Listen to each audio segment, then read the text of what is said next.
And that's why I don't like to chill with Namibian girls. Why are you embarrassing me in front of all these people? And then I just hear Burukutu. Mwashe. Junior watching Navi on my ex-strippers, new killers. Midire, welcome back to my YouTube channel. My name is Ann-Adeva and I am black.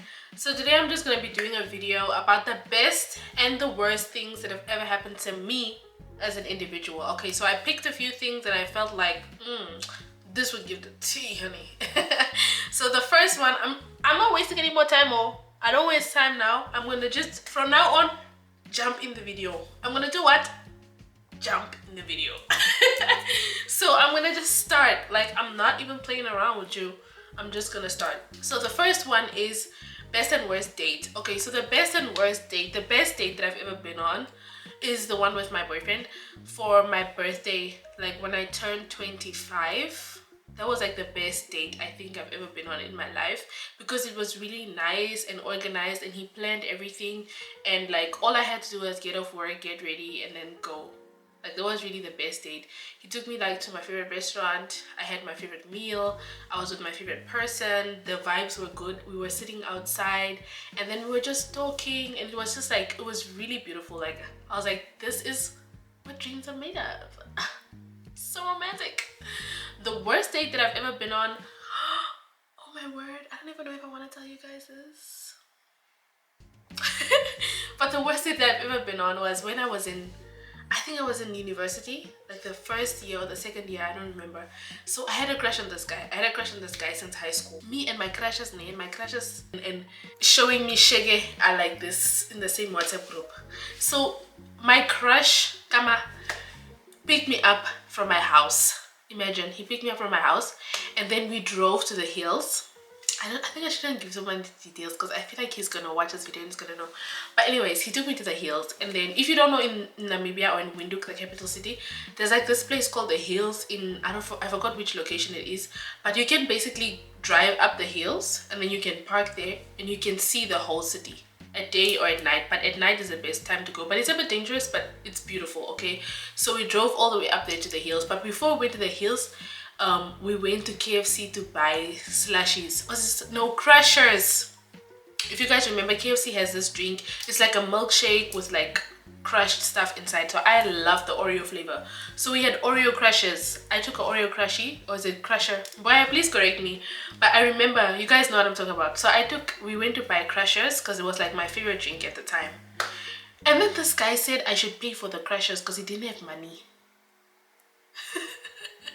And then I paid for the crushers. I was just like, because we like went to the drive-thru, right? So when we got to the second window, he's like, and I'm like, and he's like, yeah, you know, I don't have money for the crushers, so like, can you just pay?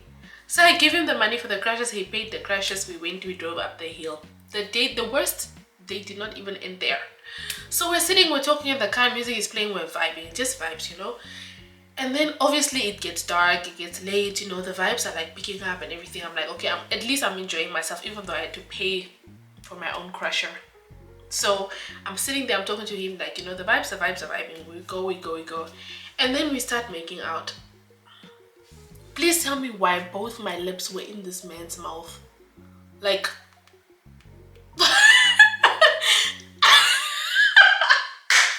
I can't believe I'm telling this story on YouTube. Jesus. But it was so bad. Like, after that, I was like kind of pushing for things to go further, but I was still a virgin at the time, and I was just like, I never even done anything more than make out with a guy at the point. So I was like, please just take me home, because if this is the kissing, honey, I don't want to find out what else you're gonna do to me. Okay, if you're already chewing my lips, literally chewing, sucking both of them like this in your mouth, take me home, honey. So I just told him, please take me home. Like, I didn't even tell him. I just was like, please take me home. Please just take me home. I have to go do something. I had to go study or something. But he knew like I was one of the smartest kids in the school, so he knew like if I said I needed to study, I was really gonna study, because he also used to like call me to wake up at 4 a.m. and study and stuff like that. But anyways, he took me home and I never texted him back after that. Like, I literally just ghosted him, and he would like go to school and ask me like, what's wrong, you're not replying my messages anymore, what did I do and stuff like that. And I was just like, I don't even know what to say. Like, I really didn't even know what to say. And I didn't even know how was I going to address it. Like, what was I even going to say? Like, why did you put both my lips in your mouth? Like, was I supposed to say that? No.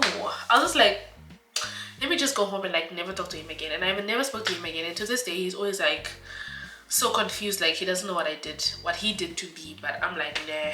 That was enough trauma for one person. Okay, that was enough trauma for one person.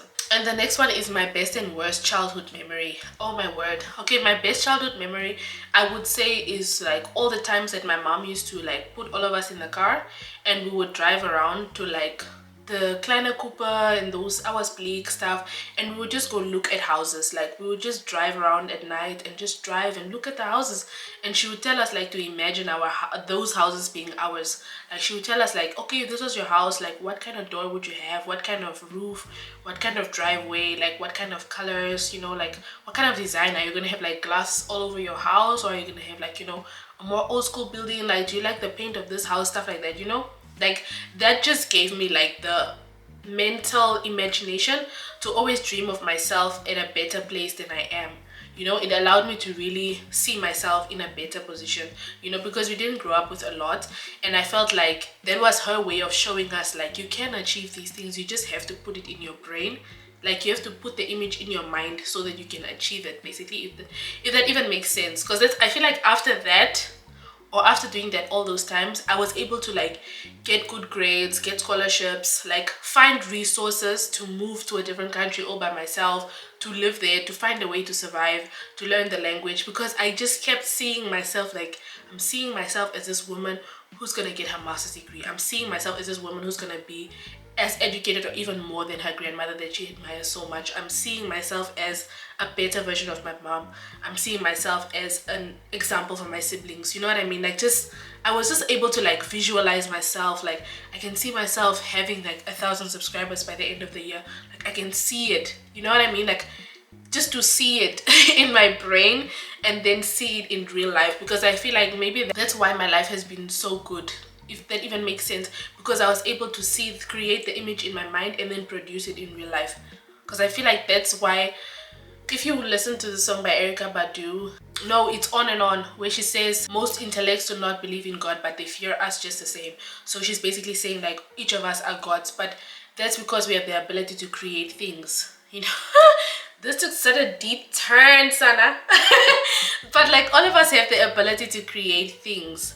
Like, we all have the ability to create and form new things from nothing.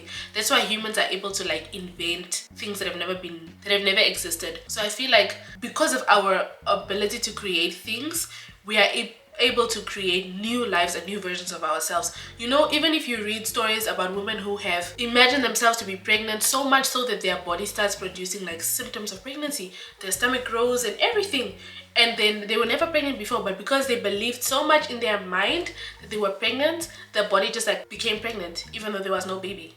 So I just feel that, you know, that inspired who I am today.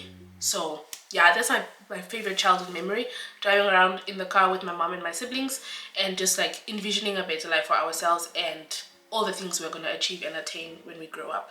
And my worst childhood memory, I know this is going to make me sound like a really bad child, but this is valid, okay? This is very valid. Okay, so when I started school, so if you guys don't know, you have kindergarten in Namibia, you have kindergarten, then you have primary school, then you have high school, then you have university. So after kindergarten, right, our kindergarten where I was at, right, was close, like right down the street from my primary school. So in kindergarten already, everybody was talking about where they were going to primary school, and it was like basically like a brag thing, you know, like, yeah, I'm going to this school, I'm going to Delta, I'm going to what. So me, I just went up the road to Emagrief, right? From Kathy's, I just went literally up the road. Okay, so already when I went up the road, I went with people that knew me from kindergarten. All right, because most of us just went to their primary school because they also had a really good relationship with the kindergarten because it was like really close. Went to the first grade, and then on the first day of school, it is a custom or a culture that your parents bring you to school on the first day and see basically, like, they experience the whole day with you until, is it break time or the first period? I don't know. But yeah, at the school, at the primary school, my older sister was already there. She was grade 7 and then I was starting grade 1. So everybody, like, I already had this, what is the word, reputation. Like, I already had this. Everybody knows Ann-Adeva is Jennifer's little sister. Everybody knows Ann-Adeva came from this kindergarten, and Ann-Adeva was a weird child, okay? Hence why I had a reputation, because I was a weird child, okay? So I was already having this big reputation on myself, and I had this weird name, you know, Ann-Adeva. So there was also that. And then my mom comes to school, we are walking around, everything. They are giving us a tour of the school. It was really beautiful. So they showed us where the upper grades are, where the senior grades are, where our classes are going to be, where our section was, the lower primary. So then as you come from the grade 3 classes, right, and you go down the stairs to lower primary, which is grade 1 and 2, there's like a slope, right? It's a slope thing, and then I think there are no stairs, but it's a slope thing meant to incorporate like even people like in wheelchairs. So we're walking down the thing in the group, and then I just hear burukutu. Everybody is like, you know what happened? My mom fell. My mom fell down the slope. Now, if you know my mom has like these orthopedic sandals, if I can put them here, from, I forgot what the name is, the brand, but she has these sandals that she used to wear every other day. Like, she always wears that brand, Green Cross.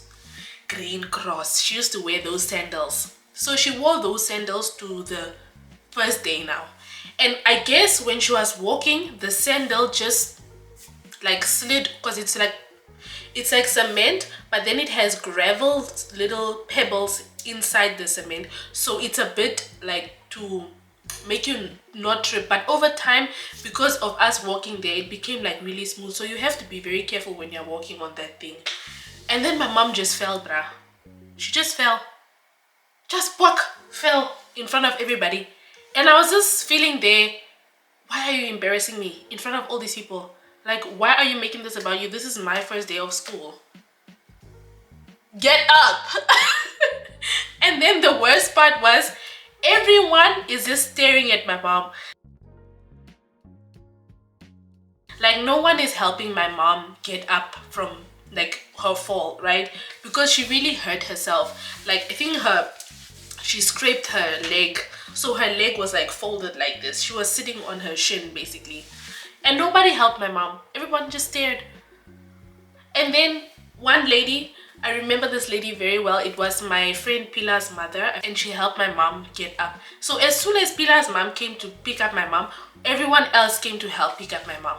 And I'm just like, this is so embarrassing. Now I'm gonna be the child whose mother fell on the first day of school. Like, school didn't even start.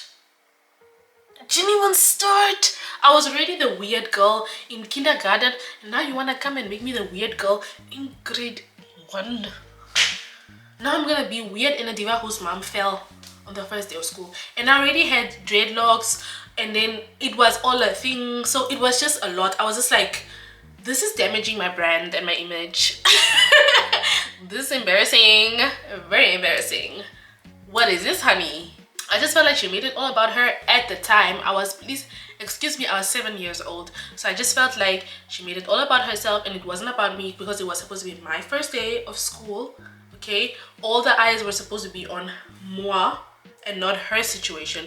And no one even remembered it afterwards. Like, the whole day, nobody brought it up. At break time, nobody brought up the fact that she fell. But for me, it was like,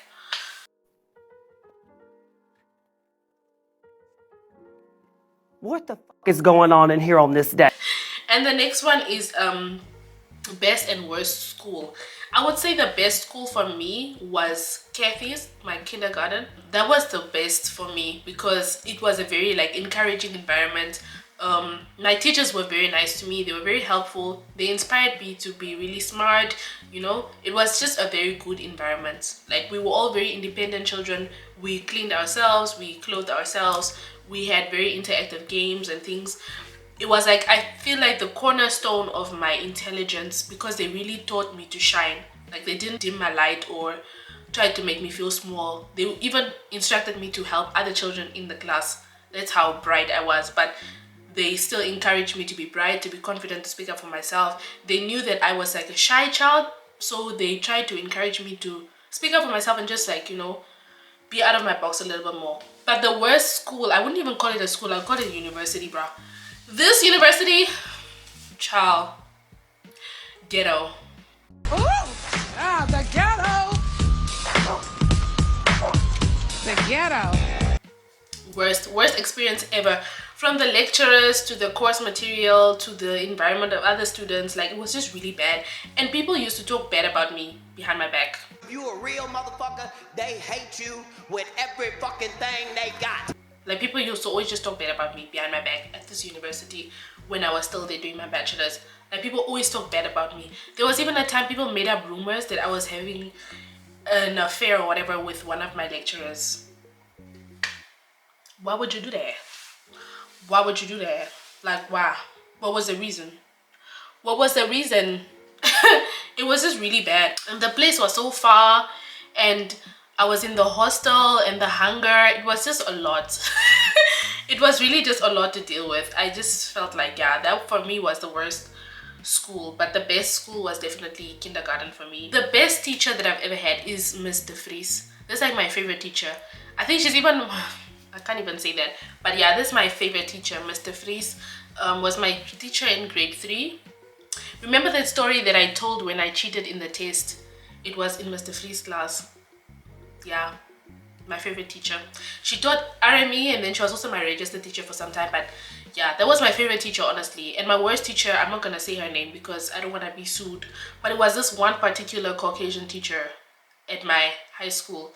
This lady had a serious problem with me, and I had a serious problem with her. But I only had a problem with her because she had a problem with me. But yeah, I'm not gonna go into that because she's the kind of person that will really sue me. So yeah, I didn't like her at all. I really didn't like her. She was really just a bad teacher, and she even moved to another school and then still went and did the same bad things in the other school. Oh my word, my best and my worst job. My best job was, or is a job that I'm doing now, I would say, because I'm a social media manager. I would say that's the best job that I've ever had because it's something that I really like to do. Like, I don't have to think about doing my job, I just do it because it's so much fun. But my worst job, get ready for a story time. My worst job was when I was working in a brewery, right? So when I signed up for the job, I don't even know why I applied for the job. I guess I just applied for it because I was on Indeed. You know, like with Indeed, you can apply quickly for a job. Like there's the schnell bewerben option where you just apply, like you click 3 buttons and you've applied for a job. So that's what I used to do. I would just look for a job in my area that I feel like, I could do this, and then I applied. So this job was as a kitchen assistant. That's what the title was, kitchen assistant. Okay, description included things like assisting in the kitchen with like cutting up vegetables, making salads for the salad bar, just things like that, right? So then when they wrote me back like, hey, can you please come for an interview tomorrow, because they wrote me back in like 3 days, and I was like scared. And I remember calling my sister and telling her like, I don't even think I can go to this job because I totally forgot what it was all about at the time that I applied. Like I don't remember applying for it, and I'm so scared. I'm going there unprepared. I didn't even read on the application, nothing at all. And then she was like, bruh, just go, like you need the money anyways, because that time I really needed the money. I had just like started studying, and you know, life is expensive here in this country. So anyways, long story short, I go to the job interview, and it wasn't really an interview, it was more like a presentation, right? So I get to the place, and then the owner is like, yeah, thank you so much for showing your interest, we really appreciate it, blah blah blah. They even gave me like free water from the bar. I was like, hey lele. They gave me free water, like I think it was even like a big one. So I'm sitting there and I'm talking to the boss and everything, and he's like, yeah, this is the job, this is what you have to do. He told me essentially what we're looking for is a dishwasher. Like we're just looking for someone to wash the dishes, but you don't really have to wash the dishes, you just have to load up the dishwasher, because we have an industrial dishwasher, and then like just take out the plates and then set them on the side and like pack them away, because the chefs don't have the time to also wash the dishes when they are cooking and everything. I'm like, okay, cool. And then he's like, yeah, if you want, you can also come back on Monday and you can do like a proper tag, and then you can see if you like it or not. So a proper tag is something that's really common in Germany, like where you come, but it's usually for like jobs like Einzelhandel or gastronomy industry, like waitressing, cooking, stuff like that, right? Or nursing as well. I came back the Monday. I came to do the proper tag as recommended or offered. So I came on the Monday and it was like, yeah, just wear jeans and maybe a black shirt so it doesn't get dirty, and then like some shoes that you also don't mind getting dirty as well. I come there the first day. I did the dishes and it was already a lot of work. Like it was a lot of work. It was so many dishes so fast because it was a big brewery and I was the only one in the kitchen doing the dishes. Okay, and that whole shift there were so many dishes that I just did the dishes the whole shift. I didn't cut vegetables, I didn't do anything else. All I did was the dishes the whole night. And then I finished my shift and then I went home, but it was an unpaid first day. So after the first day, you go and you tell the people like, okay, I like the work or I don't like the work, I won't be coming back or whatever. I also feel like working like that is kind of unfair because I did do the labor even though it was like a trial. So anyways, I tell the people, yeah, like it's not bad, I can come back, I'm gonna take the job. I come back, guys, kunyiwa, like it was just from there. I struggled. You know what struggle is? Struggle was me. I was struggle. So I come back, I start working, I'm washing the dishes. First I wash the dishes, weeks go by, then they tell me, you know, Anne, it's also your responsibility to take the dishwasher apart at night, clean it, and then assemble it again. I'm like, then they're like, yeah, the two guys, the sous chefs, the junior chefs are gonna show you how to do it because that's technically also your part of your job description. I'm like, okay, cool. So then I start cleaning the dishwasher. Few days go by, the guy comes back and it's like, yeah, you know what, actually you're also responsible for taking out the trash, but if the boys are here, which are the junior chefs, then you don't need to take out the trash because they usually do it because they know like it's heavy and all that stuff. I'm like, okay, cool. So then the guys were taking out the trash the whole time. Next thing they tell me, yeah, I'm also responsible for mopping the whole kitchen and the place where I wash the dishwashers. Wash the dishes. It's a jella, my English bakwetu. Meme. So they tell me, yeah, I also have to mop. So now I'm like, how do I mop? So then they show me how I mop the whole place. And they were like, yeah, usually if the chefs are here, if there are like two chefs, then they will mop. If there's only one chef, then you have to mop because the chef has to do other stuff to close up the kitchen. I'm like, nah. So then I start mopping, taking the dishwasher apart and doing the dishes. Those were now my 3 tasks. Next thing you know, they're telling me, yeah, you know, actually we have to explain like your full job description to you. We have to explain all your tasks because like time has been going and we just have overwhelming work. And as the chefs, we don't feel like this should be our jobs. He's telling me I have to replace the soaps in the soap dispensers in the whole place. I have to wash the carpets. I have to wash the cloths that they use. I have to go downstairs and I have to wash all the towels in the washing machine. I have to go downstairs and I have to go mop the warehouse, like the storeroom where we store the beers and everything in the brewery. He tells me just all these things and then he tells me, yeah, and tonight you have to take out the trash because the boys are tired of taking the trash out on your behalf and it's technically your job, so you have to do it. Do you know what I had to fucking do to take the trash out? I had to, first of all, it was like a big ass bucket, like I would say about 50 to 100 liters big, right? I had to take that bag with all the food and stuff from the night before because the waitresses come and then they throw the food into the bucket and then at the end of the night, that's the trash that has to be taken out. And that trash bag is always full. It gets full 2 times a night. So by the second time, it's full again. I have to take the bag and then I have to carefully take the bag out because if you are too rough, sometimes the bag can tear and all the food and everything is gonna fall everywhere and you have to clean it up. So I had to take that bag, put it on a wagon, push the wagon like 200 meters to the trash cans outside because they had these big ones, you know, the ones that come and get collected by the trash collectors. And then I have to take the trash bag and I'm so short, I don't know, guys. I'm so short, like I have to take the trash bag and then I have to throw the bag over into the trash can. There are no stairs, there's no slope or something into the thing. So I have to just throw it into the skip basically. As short as I am, and you know how heavy that bag is. And how am I gonna throw that without it spilling or the food falling out or something like that? And I remember even the day that I took the trash out, my friend came to visit me and I went home and I told her everything and we were laughing. But honestly, deep inside, I was like, nah, I need to quit this job. And it was like 2 weeks already. After 1 month, I was like, nah. I started even getting sick a lot because I think I was inhaling the fumes from the dish soap, like constantly, you know, opening, and the steam and everything else from just the kitchen smells and the fumes of the chemicals also that we were using to clean the stuff. So I'd always be sick and I'd always like be written off sick and stuff. The last time that I was sick, I remember my boss was like, can you please bring your letter that says that you are sick? And I was like, I can't bring the letter. I can send you a scanned copy of it, but I can't bring it because I'm sick. Then he was like, no, legally you have to bring the letter within 3 days, otherwise you won't get compensated for being sick. And we also can't just keep letting other people work on your behalf just because you're sick every time. And then I was like, when I feel better, I'm gonna bring the letter, but for now I'm not coming to bring anything because I'm unable to do that, hence why I'm written off. Because if I was able to do that, then I might as well just work. So then I was home and I told him, you know, I can't work this week.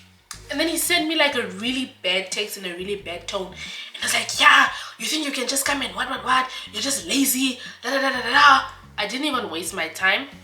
I just didn't even reply. I just said, I will let you know when I feel better. Have a nice day. I went to work the next day. I gave him the sick letter and I gave him my resignation letter. And then he didn't even say anything about it. He just took the papers and then that was it. And I worked my last 2 weeks, and then the last day of work, I remember even I got like a chocolate from my boss.